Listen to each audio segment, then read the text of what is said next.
देखिए, जो केजरीवाल ने कुकृत्य किया था, पूर्वांचलियों के साथ जो उन्होंने धोखा किया, पूर्वांचलियों ने वोट दे करके राष्ट्रवादी सरकार को बनाया है और मुंह तोड़ जवाब दिया है केजरीवाल को कि अगर आप वादा खिलाफी करेंगे तो पूर्वांचली आपके नहीं है, पूर्वांचली उसी का है जो छठ का सम्मान करेगा, छठ घाट को स्वच्छ रखेगा, छठ घाट को जो सुंदर बनाएगा और पूर्वांचलियों का जो समुचित व्यवस्था देगा और उसका ध्यान रखेगा, उसी का पूर्वांचली होंगे। और इस बार अपार मतों से पूर्वांचलियों ने एकजुट होकर के राष्ट्रवादी और बीजेपी को जिताया है। युवाम तु विश्वस्य विभु जगत कारणम परम युवाम ही प्रकृति सूक्ष्मा माया शक्ति दुरत्त तस्य अधीश्वर साक्षात में व पुरुष पर तम सर्वयज्ञ जेयम क्रियम फल भगवान गुण व्यक्तिरियम देवी वंचको गुण भगवान तुम सब शरीरात्मा श्री श्री इंद्रियास्य नाम रूपे भगवती प्रतस्वम उपास यथा यम त्रिलोकस्य वरदे बरमेष्टिनो। साल में तो लोग कुछ किए नहीं और 10 साल में सिर्फ अपना जो डफर संखी आवाज़ है वही जनता को देते रहे। और उन्होंने एक चीज़ जरूर किया, जमुना जी को तो सफाई नहीं किया लेकिन शराब का जो है वो खोल दिया पूरा, हर एक जगह दुकान, और शराब को पिलवा करके पूरा मदमस्त कर दिया पूरा दिल्ली को। आज लगातार 10 दिन से हम यहाँ पे आते हैं, आईटीओ का जो छठ घाट है यहाँ पे लगातार यहाँ की पल पल की खबर के साथ आपके साथ जोड़ने का प्रयास करते हैं। ऐसे में हम अब तक विभिन्न लोगों की राय ले चुके हैं, उनसे जानने का प्रयास कर चुके हैं कि आखिर यमुना की सफाई हो पाएगी, क्या मशीनें उतारना ही पर्याप्त है। ऐसे में आज यहाँ पे हमारे साथ संत समाज जुड़ रहा है, संत समाज हमारे साथ में मौजूद है, महामंडलेश्वर हमारे साथ मौजूद हैं। हम इनसे बात करेंगे कि आखिर यमुना की जो सफाई की बात चल रही है, जो मशीनें उतारी गई हैं, क्या इतना पर्याप्त है। सबसे पहले हम स्वामी जी से जुड़ते हैं। स्वामी जी, अपना परिचय दीजिए पहले। यमुना मैया की जय। और देखिए, बहुत खुशी की बात है, 27 वर्षों के बाद एक ऐसी सरकार आई है इस इंद्रप्रस्थ की धरा पे जो गंगा की बात करती है, यमुना की बात करती है, गौ गीता गंगा गायत्री की बात करती है और उस पर काम भी करती है।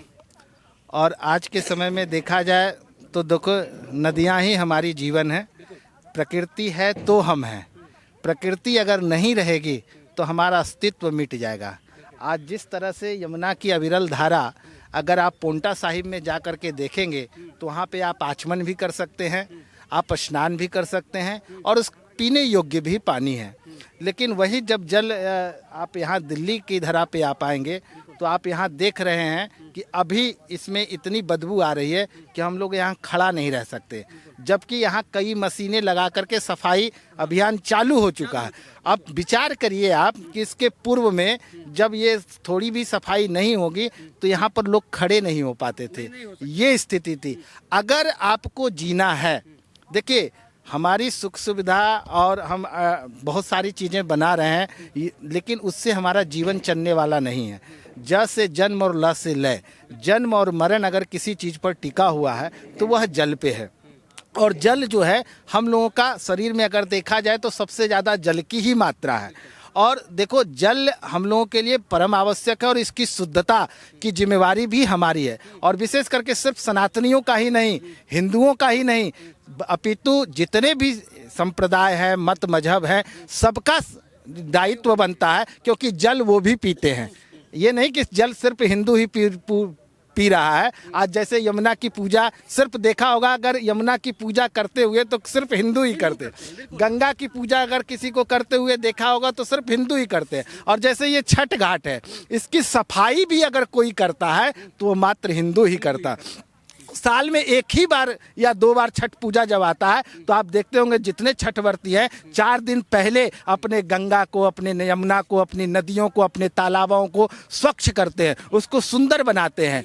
तो ये प्रणाली सिर्फ सनातनी के अंदर है, जबकि जल का उपयोग सिर्फ सनातनी तो नहीं करते हैं, जल का उपयोग तो सभी कोई करते हैं, इसका दायित्व तो सभी लोगों का है। और अभी जो पिछली सरकार थी उसने भी संकल्प किया था बार बार कि हम यमुना की साफ करेंगे, लेकिन यमुना साफ क्या करेंगे, यमुना की आज ऐसी दुर्गति हो गई है कि नालों से भी बेहतर हाल है। आपने पिछली सरकार की बात की तो मैं जोड़ना चाहता हूँ, वो तो कह ही रहे थे कि हम तो सफाई करने को तैयार थे, लेकिन हमको जो है एलजी और क्या नाम है प्रधानमंत्री जी मोदी जी इसमें ब्याज बन जाते थे, हमको करने नहीं दिए काम।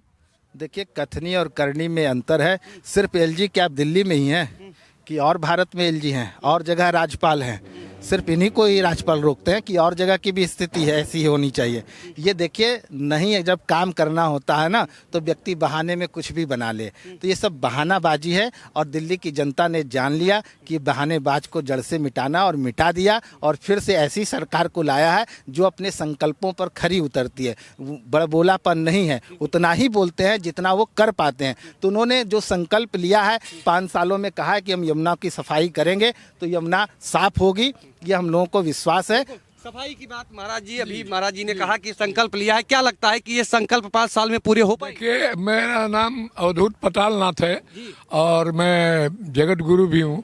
तो मेरा कहने का तात्पर्य ये है कि देखिए, विश्व में एक श्लोक बना, युवाम तु विश्वस्य विभु जगत कारणम परम, युवाम ही प्रकृति सूक्ष्मा माया शक्ति दुरत्त तस्य अधीश्वरः साक्षात् में व पुरुष परा तम सर्वयज्ञ जेयम क्रियेयम फल भगवान गुण व्यक्तिरियम देवी वंचको गुण भगवान तुम सब शरीरात्मा श्री श्री इंद्रियास्य नाम रूपे भगवती प्रतस्वम उपास यथा यम त्रिलोकस्य वरदे परमेष्टिनो तथा मम सर्वोत्तम श्लोके संतु सत्या महाशिषा। इस संसार के सबसे सर्वोत्तम श्लोक है कि भगवान ने पृथ्वी पर बनाया और प्रकृति को दिया।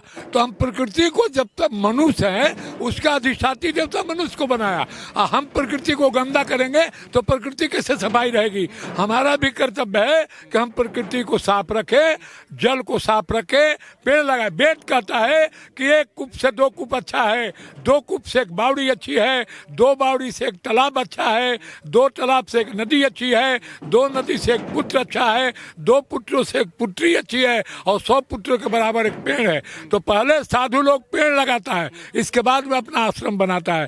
तो सभी लोग अपना पेड़ लगाएं और प्रकृति को स्वच्छ रखें। सबसे बड़ा प्रश्न यही उठता है, स्वच्छता अभियान और चलाने की जरूरत है। यमुना की सफाई के साथ साथ जो दिल्ली का जब चुनाव हो रहा था तो यहाँ की शासन प्रशासन बांग्लादेशी और रोहिंग्याओं को ढूंढ रहे थे, ठीक है। जैसे अमेरिका से हमारे हिंदुस्तानियों को हाथ में हथकड़ी और पैरों में बेड़ी बांध करके यहाँ भेजा गया, किसी ने आलोचना नहीं किया। ठीक इसी प्रकार दिल्ली की सरकार से मेरा निवेदन है कि जैसे अमेरिका के तर्ज पर अगर उनको नहीं मिलता है बांग्लादेशी तो मेरे पास आइए, मैं लाखों की संख्या में बांग्लादेशी और रोहिंग्याओं को बताऊंगा और सामने कोई 2-4 घंटे में हजारों बांग्लादेशी आपको हैंड ओवर कर देंगे। उन लोगों को उसी प्रकार जितना कम से कम अमेरिका से हमारे भारतीयों को भेजा गया, उतना तो कम से कम इच्छा शक्ति जगाओ और उतने लोगों को बांग्लादेश और रोहिंग्या तुरंत यहाँ से भगाओ। ये इच्छा शक्ति सरकार को दिखाने की जरूरत है। बिल्कुल, यानी डबल सफाई की बात कर रहे हैं महाराज जी। फिर भी अभी हम यमुना की सफाई पे हैं, तो यमुना की सफाई के लेने के बाद इस बाइट को मैं महाराज जी से पर्सनली इस बात पे चर्चा करूंगा कि आखिर इनके पास अगर इतने संपर्क हैं और इतनी जानकारी है बांग्लादेशी रोहिंग्याओं को, तो उनको डिपोर्ट करने का प्रोग्राम भारत सरकार कब बनाएगी? महाराज जी, फिर आता हूँ आपके ही सवाल पे कि अरविंद केजरीवाल भी कह रहे थे कि मेरे अंदर इच्छा शक्ति है, और ये भी कह रहे थे कि अगर 5 साल हमें मिल जाएगा तो हम यमुना को साफ कर देंगे। देखिए, 10 साल में तो लोग कुछ किए नहीं, और 10 साल में सिर्फ अपना जो डफर संखी आवाज़ है वही जनता को देते रहे। और उन्होंने एक चीज़ जरूर कहा, जमुना जी को तो सफाई नहीं किया, लेकिन शराब का जो है वो खोल दिया पूरा, हर एक जगह दुकान, और शराब को पिलवा करके पूरा मदमस्त कर दिया पूरा दिल्ली को, और 1 के बदले 2 दिया। ये काम जरूर उन्होंने किया और कोई काम उन्होंने किया। महाराज जी, केजरीवाल भी तो हनुमान भक्त हैं, कह रहे हैं हनुमान चालीसा का पाठ करते हैं। उन्होंने ये भी कहा था कि अगर हम जीत जाएंगे तो पुरोहितों को 18,000 सैलरी देंगे। क्या लगता है कि उनके कथनी और करनी में कुछ अंतर है या भेद है, क्या है, कुछ बताएंगे? देखिए, रावण भी शिव भक्त था, रावण शिव भक्त था, लेकिन हम जानते हैं कि रावण ने क्या दुराचार करने का काम किया। बिल्कुल। देखिए, समय समय पर भारतवर्ष में कालनेमी जन्म लेते हैं। यह जो युद्ध है यह है सज्जन और दुर्जन के भीतर है। समाज में जब जब समाज की सज्जन शक्ति एकत्रित होती है तो दुर्जनों में दिक्कत होती है। जहां तक आपने इसकी यमुना जी की सफाई की बात करी, वह सरकार जो लंबे समय तक भारत में दिल्ली के अंदर थी, 27 वर्ष के बाद एक ऐसी राष्ट्रवादी सरकार आई है जिसके संकल्प पत्र में और माननीय प्रधानमंत्री जी ने अपने श्री मुख से यह कहा कि यमुना मैया की जय हो, छठ मैया की जय हो। इस स्थिति के पीछे क्या कारण रहे उस पर हम चिंतन मनन करना चाहिए और अरविंद केजरीवाल निश्चित तौर पर पूरी जिम्मेदारी उनको लेनी चाहिए, क्योंकि 8800 करोड़ रुपए वहां केंद्र उनको दे रही थी, वह पैसा कहां गया? उस 8800 करोड़ रुपए का उन्होंने गुजरात के अंदर, गोवा के अंदर चुनाव में खर्चा करने का काम किया और दिल्ली के लोगों को शिक्षा देनी थी, स्वच्छता देनी थी, वहां छोटे छोटे बालकों के हाथ में उन्होंने दारू पकड़ाने का काम किया है। और यह जो दंड मिला है ये छठ मैया का दंड है और निश्चित तौर पर ऐसे कालनेमी अब ज्यादा समय तक टिक नहीं पाएंगे, ये एक्सपोज हो गए हैं और दिल्ली की जनता ने जवाब दिया इन लोगों को। जहाँ तक मुझे पता है कि महाराज जी की जो मातृभूमि है वो बिहार से आते हैं और बिहार एक पावन पवित्र भूमि है जहाँ पे ज्ञान और वैराग्य दोनों का उद्गम स्थल बिहार माना जाता है। उन्हीं बिहार के तमाम लोग यहाँ पे रहते हैं, एक बड़ी बड़ी आबादी दिल्ली के अंदर रहती है। लेकिन जब छठ पर्व आता था तो अरविंद केजरीवाल ने कालिंदी कुंज पर छठ पर्व मनाने से मना कर दिया था। क्या लगता है कि अब बीजेपी सरकार में जिस तरह से अयोध्या में रामनवमी मनाई जाती है, जन्माष्टमी मनाई जाती है, मथुरा में, क्या लगता है कि दिल्ली के अंदर छठ पर्व का कुछ उस तरह से उत्सव मना पाएंगे आने वाले समय में? देखिए, जो केजरीवाल ने कुकृत्य किया था, पूर्वांचलियों के साथ जो उन्होंने धोखा किया, पूर्वांचलियों ने वोट दे करके राष्ट्रवादी सरकार को बनाया है और मुंह तोड़ जवाब दिया है केजरीवाल को कि अगर आप वादा खिलाफी करेंगे तो पूर्वांचली आपके नहीं है, पूर्वांचली उसी का है जो छठ का सम्मान करेगा, छठ घाट को स्वच्छ रखेगा, छठ घाट को जो सुंदर बनाएगा और पूर्वांचलियों का जो समुचित व्यवस्था देगा और उसका ध्यान रखेगा, उसी का पूर्वांचली होंगे। और इस बार अपार मतों से पूर्वांचलियों ने एकजुट होकर के राष्ट्रवादी और बीजेपी को जिताया है। महाराज जी, आप योगी जी के संप्रदाय से आते हैं, नाथ संप्रदाय से आते हैं। उत्तर प्रदेश में योगी सरकार के ऊपर एक आरोप लगता है कि ये धर्म की राजनीति करते हैं, ये एक दूसरे। देखिए, कोई भी राजनीतिक है जब धर्म से नहीं चलेगा तो अपंग है। जो धर्म से नहीं चलेगा वो अपंग है। धर्म क्या करता है? अर्थ, धर्म, काम, मोक्ष, ये शिक्षा देता है। शब्द, स्पर्श, रूप, रस, गंध, ये शिक्षा देता है। मेरा कहने का तात्पर्य है, जब धर्म नहीं है, दया धर्म का मूल है, मूल पाप अभिमान, तुलसी दया न छोड़िए, जब लग घट में प्राण। अगर दया नहीं है, अगर प्रजा पर दया नहीं है तो जा सुराज प्रिय प्रजा दुखारी, असो निपयवस नरक अधिकारी।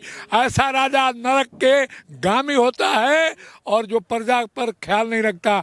दया भाव होना चाहिए, प्रजा को हर एक सुख सुविधा दे करके तब अपने सुविधा लेना चाहिए। महाराज जी, आज छठ घाट पे आए यहाँ ITO पे, क्या लगा, कुछ परिवर्तन दिख रहा है यहाँ? हाँ, पहले से तो सफाई जरूर दिख रही है।